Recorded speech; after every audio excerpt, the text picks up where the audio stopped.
తెలుగు తరగతులు వింటున్నటువంటి వాళ్ళందరికీ కూడా స్వాగతం నాన్న. ఈరోజు మనము నేర్చుకునేటువంటి అక్షరము బా అక్షరం. ఈరోజు కూడా ఒక 5 అక్షరాలని నేర్చుకునేటువంటి ప్రయత్నము చేద్దాము. బాతోని వచ్చేటువంటి అక్షరాలు ఆ కనుక తీసుకుంటే అంబా. ఈ బా అక్షరము ఈ రెండు సమానంగా ఉండాలి. అంబా, అంబా అంటే అమ్మ అనేటువంటి అర్థం. ఊబా అచ్చుల అక్షరాలు ఫస్ట్ రాసుకుంటే తర్వాత మనకి చదవడానికి సులభంగా వచ్చేసింది. ఊబా, ఊబా అంటే ఊబకాయలు అంటారు కదా, లావు ఎక్కువగా అయిపోవడం. వాళ్ళు తిన్నా తినకపోయినా కానీ ఆ శరీరం అనేటువంటి లావుగా వచ్చేస్తూ ఉంటుంది. ఊబ ఒళ్ళు అంటారు. తర్వాత క అక్షరంతో కంబం, స్తంభానికి వికృతి పదం కంబం. గా తీసుకుంటే గబ గబా, గబగబా అంటూ ఉంటాం కదా, గబగబా తొందరగా అని అర్థం. తర్వాత బా అక్షరంతో బండ, బండ బండ. తర్వాత బడ బడా, బడబడా వాగేస్తూ ఉంటారు అంటారు కదా, స్పీడ్గా మాట్లాడేస్తూ ఆగకుండా మాట్లాడేటువంటిది బడబడా అని చెప్పి మాట్లాడుతూ ఉంటాం మనం. దీన్నే మనము తిరిగేసి రాస్తే డబడబా. ఏదైనా సౌండ్ చేస్తూ ఉంటే ఏంటి ఆ సౌండ్ డబడబా అని చెప్పి అంటుంటాం కదా, డబడబా. మనం అక్షరాలు గుర్తుపట్టుకోవడానికి ఇట్లా ఏ పదాలైనా మనము రాయొచ్చు నాన్న. అలాగే దా అక్షరాన్ని తీసుకుంటే దబదబా, తొందరగా దబదబ రాయు, దబదబ చేయు అంటూ ఉంటాం కదా, దబదబా.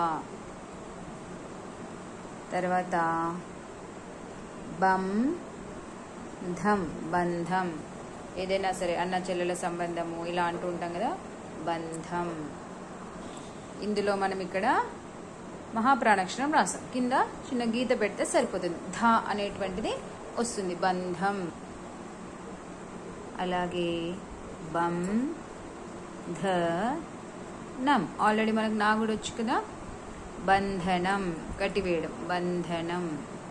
ఈ రకంగా మనకి బాక్షరంతో అంబ, ఊబ, కంబం, గబగబ, బండ, బడబడ, డబడబ, దబదబ, బంధం, బంధనం. ఈ రకంగా అక్షరాలు మనము గుర్తుపట్టుకొని చదవగలగాలి, అలాగే రాయగలగాలి. బా తర్వాత వచ్చేటువంటి అక్షరము పప్ప, బబ్బ, మా.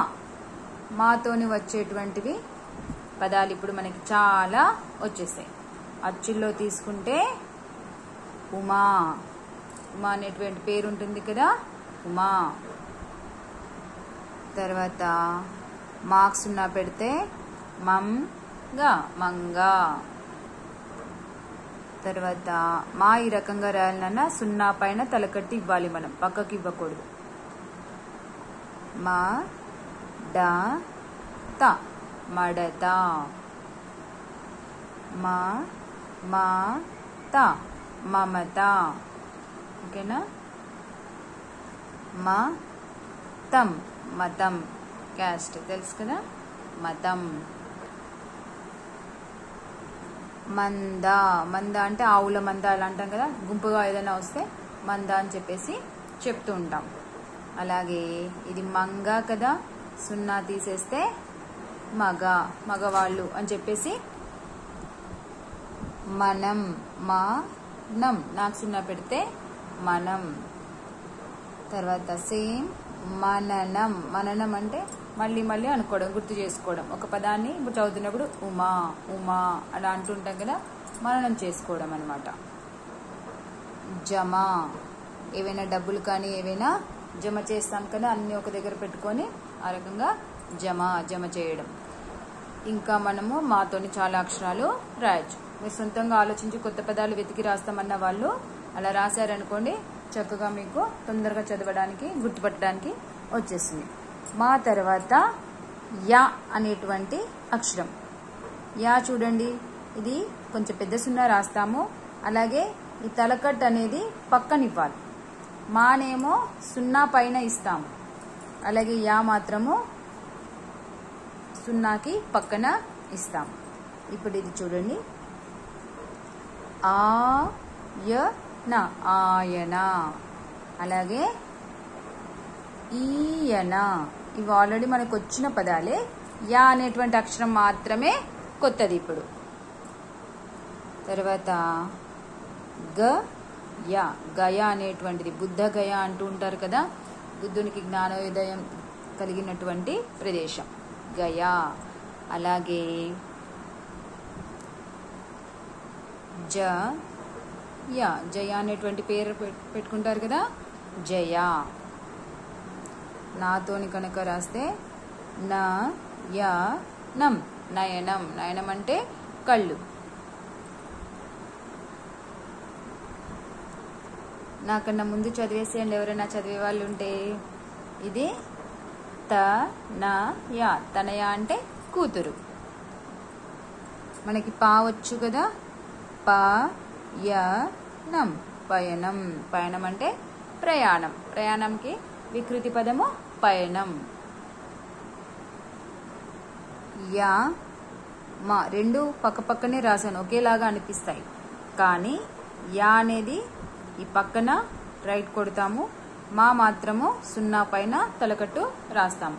యమా, యమధర్మరాజు అంటాం కదా, యమా. యమకం, యమకం అనేటువంటిది మనకి వ్యాకరణాంశాల్లో వస్తుంది నాన్న. పెద్ద తరగతి పిల్లలు ఎవరైనా ఉంటే మీకు తెలిసిపోతుంది యమకాలంకారం అని చెప్పేసి. చివరిగా జయం, జయం. జయం కలుగుగాక అని చెప్పేసి చెప్తుంటాం కదా, జయం విన్నవడం. యాతో వచ్చినటువంటివి ఆయన, ఈయన, గయ, జయ, నయనం, తనయ, పయనం, యమ, యమకం, జయం. యా తర్వాత వచ్చేటువంటి అక్షరము రా. ఈ రకంగా ఒక్కొక్క అక్షరం గుర్తుపడుతున్నాం మనం. చక్కగా మీరు గనక ప్రతిరోజు దీన్ని ఫాలో అవుతే చక్కగా అక్షర గుర్తింపు వస్తుంది, పదాలు కూడా రాయగలుగుతారు. ఇవి గుర్తుపట్టిన తర్వాత గుణింత అక్షరాలు చాలా ఈజీగా నేర్చుకోవడము జరుగుతుంది. ఇప్పుడు మనము రాతో చూసుకుంటే అరా. అర అంటే సెల్ఫ్ లాంటిది. అరక, అరక అంటే భూమిని దున్నుతారు కదా, భూమిని దున్నేటువంటి ఒక పరికరం అరక. కరం, కరం అంటే చెయ్యి. గరం, గరం అంటే వేడిగా, గరం గరం అని అంటూ ఉంటాం కదా, గరం. మర, మర అంటే గిర్ని, మరాడించాము అంటూ ఉంటారు కదా, మర అంటే పిండి గిర్ని ఉంటుంది కదా, అది మర. రమ, రమ పేర్లు ఉంటాయి కదా, రమ.